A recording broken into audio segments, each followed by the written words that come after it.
weapons from Libya found with Nigerian extremists. And that's coming from the United Nations. So when we get this kind of reports, I'm sure we have empirical evidences, we have facts and figures, and so you start to wonder. No, there's a lot of conspiracy going on along the Sahel region.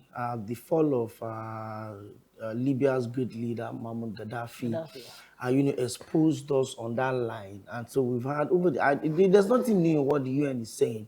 It's been a while, it's been a very long time now that we've had proliferation of small arms and even big arms along that Sahel region. And then the withdrawal of the French troop on that axis actually is what is leading to increase in this banditry right now. Yeah. If you look at the story of the four attackers that were sentenced to death by hanging yesterday, the preliminary investigation revealed that they are from the Al-Shabaab terrorist group that operates in faraway Somalia.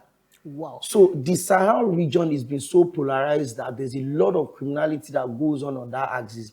And what was putting that check initially was the French government holding on, the French troops holding up there. So the moment the military took over in Chad, in Niger, in Burkina Faso, in Mali, and then they told the French government to withdraw, I've always had my fear. See, we can fall for the PR that is coming from Burkina Faso, but the country is in a mess, even in Mali, even in Senegal, So you understand that the moment those weapons came out of Libya, because Nigeria is the biggest market on the continent of Africa, and because of how porous our borders are, it is easy to move those things into the country.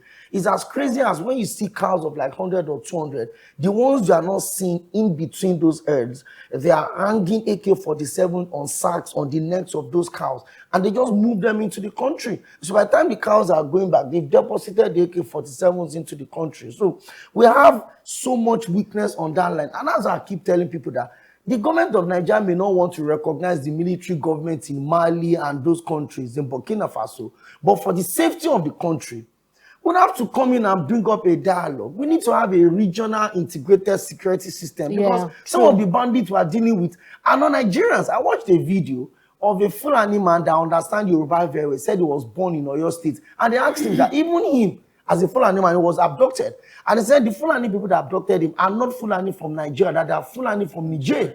Okay. So most of them, when they are broke in their countries, they come into Nigeria, kidnap Nigerians, collect ransom, and go back to their country. So because we don't have an effective border system, and because the French government that was helping us to protect the entire Sahel region, they withdrawn their services. So we have people just having a FIFA-free day on that axis.